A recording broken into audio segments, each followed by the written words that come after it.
Have you ever wondered what it takes to be a traveling therapist while navigating different time zones? Have you found yourself perplexed on how to schedule with a client who is in a time zone different than the one you're in currently? Have you arrived at your destination only to be worn out and dragging? Within this video, I'll be offering some tidbits and tools for travel and well-being that I have found useful and may be useful to anyone who is currently or is considering becoming a traveling therapist. My hope is that through this video, you'll be able to pick up a tool or two to add to your proverbial toolbox backpack in this matter of resources in order to be more confident within your now and future adventures and keep your personal well-being intact, whether you're traveling worldwide or just a state or two over.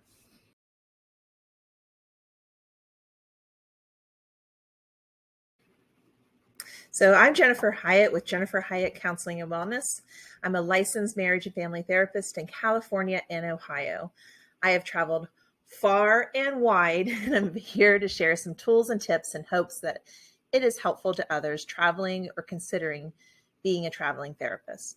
So how does one become a traveling therapist? For me, it was a combination of naturally falling into it and somewhere along the lines taking hold of that steering wheel of what we call life and embracing it. I've visited or lived in 42 of the 50 states and various countries abroad. I grew up military. My dad was in the Navy. He was a command senior chief in the Navy. My grandfather, the Army. My great-grandfather, also in the Army. Plus, who knows the lineage from there. When I married, I thought my military life was behind me. Yet, life had a different idea. When my son was 5 months old, my daughter was 2, my husband joined the U.S. Navy. It has now been over 21 years of adventure with a healthy dose of challenges living that military lifestyle. As I'm recording this in just became fall of 2021, I think it was fall, first day of fall is today, actually. My husband is on his ship. He's a command master chief in, like I said, the U.S. Navy. And he's on his way to Japan. So there's more travels coming my way very soon. The evolution of becoming a traveling therapist from then to now. I recall in the beginning of my journey wondering how the heck people were able to travel, be those digital nomads. You know, back 21 years ago, I don't even know if I knew what a digital nomad was, or let alone being able to travel and take work with me. I remember, like I said, longing and wondering how people were able to travel and work. And I longed for this for myself and my family. I'm actually a mom of 4 kids. They're pretty much all adults now. My youngest is 17 and my oldest is 23. And I remember my husband going on deployments, and with 4 kids, you know, I stayed at home, but I also went to college at the time. So I crave that autonomy, that independence, while also being a working mom. And it was only recently I had this realization, looking back on my life, that I unknowingly, but pretty intentionally manifested this longing to be able to both work, travel, and have my family, have time for my family. So I was able to manifest it into fruition. But it was only recently that I came to this realization. I went from being a teacher to a school counselor to a social worker. This is the evolution towards becoming a therapist, into a traveling therapist. I also studied cosmetology in the beginning. Yeah, I've evolved quite a bit. You know, I feel like every single duty station, I had a new career. You may notice a theme, though. I naturally enjoy supporting, empowering, and equipping others within this life and their purpose. You know, their purpose, your purpose may not be what I find and make life meaningful. All of this is to say I was able to hone my individual strengths, and I hope to do it for others, to be able to help them discover their individual strengths and what makes life meaningful for them. You'd say it's my passion. I enjoy watching the evolution of self. I enjoy watching myself evolve. I'm very much nestled into my career now as a therapist, so no more career jumps for me. I'm very happy. Each stepping stone led me to where I am now. I'm grateful that I truly have a career I can virtually run from anywhere in the world, and I have, all from a handy dandy device. I can tuck it in my pocket, take it along with me. Ah, the beauty of technology. I've actually been providing online therapy since 2017. So, being a traveling therapist requires a sort of compass. It requires for you, like I had to do, to decide what values I wanted to live by. For me, it was being able to spend time with my family, having that career autonomy, balanced with that love of travel, double balanced with providing quality client care. So, keeping my eye on the horizon, all while living fully intentionally in this present moment. You know, you only live once, and I want to absorb all there is. I kind of truly wish that, not kind of, I do truly wish that I was granted multiple lifetimes, because I don't think I could fit it in all in just this one lifetime. I say all of this to say that becoming a traveling therapist is not all glorious. It's not all rainbows and unicorns and a side of a cupcake. It requires you to really sit down, figure out what your values are, discover and seek out and reflect what you want in your life. Because being a traveling therapist really is a devotion. And when you get to those hard parts, if you're not within your values, you might give up. So take some time, is all I could say, and decide if being a traveling therapist is something that you too want to pursue. You know, until August of 2018, I had traveled far and wide all across the United States. We've lived in pretty much every region. So by regions, I mean up in Maine, Virginia, Colorado, Ohio, Florida, California. I mean, just everywhere, South Carolina. So remember, I was a military brat. So that doesn't really even count my childhood travels. So in August 2018, we learned that my husband was going to Italy. It was supposed to be first Bahrain for a hot minute. And by hot minute, I mean literally hot minute. But then gear shift. Within days, those orders changed to Italy. So embracing change and the unknown, we packed up our whole life, taking our kids, 3 dogs. So 4 kids, 3 dogs across the world, across the multiple oceans, including a handful of my private pay clients. At one point, I had clients in Thailand, Italy. Sorry, I lived in Italy, but we traveled everywhere. I didn't actually have clients in Italy. But I had clients in Thailand, Ohio, and California while I was traveling from Italy to another local country. Heck, there was one day that I had a session, and then I went whitewater rafting in Austria. As you can probably imagine, keeping track of various time zones while scheduling clients can send anyone's head spinning. I relied very deeply on a carefully constructed time chart created in Google Docs. Or maybe it was Google Sheets. I'm pretty sure it was Google Docs, but I'll show it to you. Paired with a sort of vector map. I think that's how you say it. Victor? Pretty sure it's vector. I have difficulty with pronunciation sometimes, so offer me a little grace. So I paired it with the vector map so that I could easily access on the go from my smartphone and schedule each new session with my clients upon the previous session completion. So I'm getting ready to show you a couple different things, and their tidbits and tools are going to be sprinkled, and then I'm going to go into personal wellness. So I'm getting ready to show you how to add time zones to your Google Calendar so that you don't have that mishap of scheduling someone in an Eastern time zone, say Virginia. Not that I'm licensed in Virginia. We'll shift over to Ohio. So you don't have that mishap of having a client in Ohio while you're traveling internationally and trying to schedule a client in California with, as you know, California and Ohio are in different time zones. So I'm going to show you how to add those time zones in the Google Calendar. I'm going to show you how to use a smartphone or discuss, because I'm kind of new to this technology as far as like recording videos. This is actually my first video I'm recording. So I don't know how to do that smart technology where you put the smartphone up in the screen yet. So if you know, let me know how to do it. I would love to learn.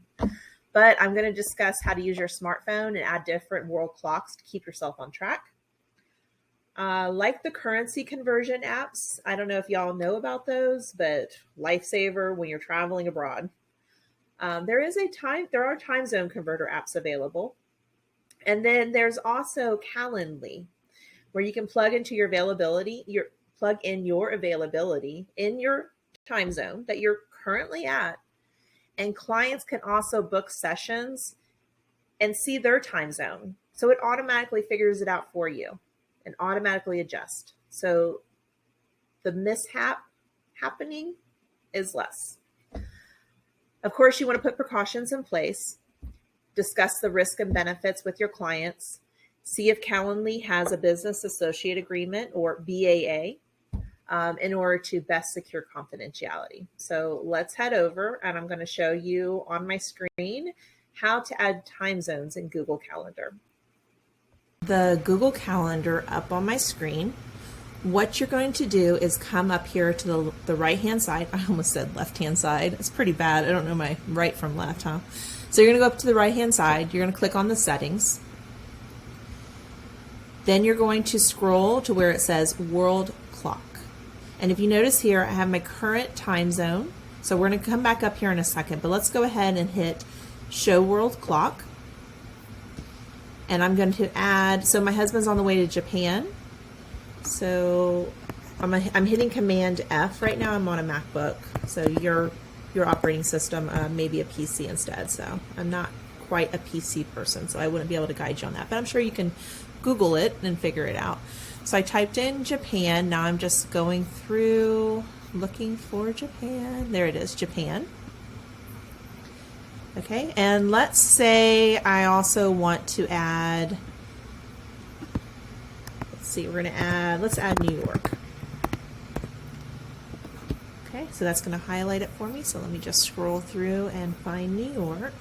Okay, New York.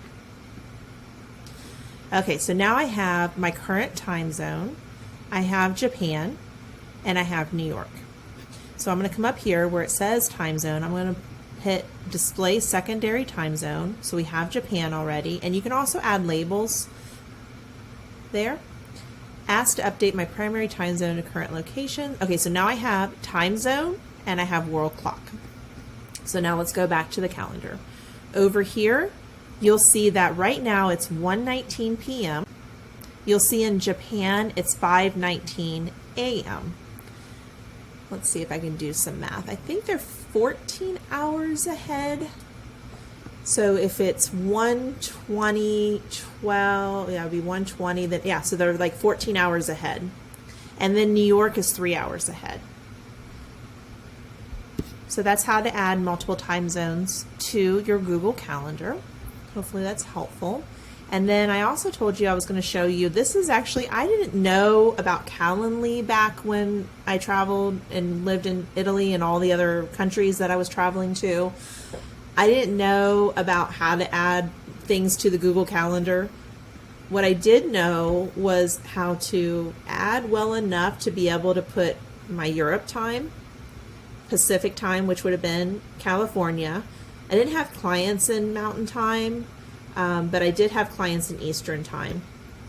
But I went ahead and just put them in just to kind of help myself out with spacing, knowing that Pacific Time and Eastern Time is 3 hours difference. And then I also used military time because it was just easier to be able to like deduct the time. So if you see Europe time, it's 12 a.m. In Pacific Time, it would be 1500. And the way you do military time is you take 1500 and you minus 12. So it'd be 3 o'clock p.m.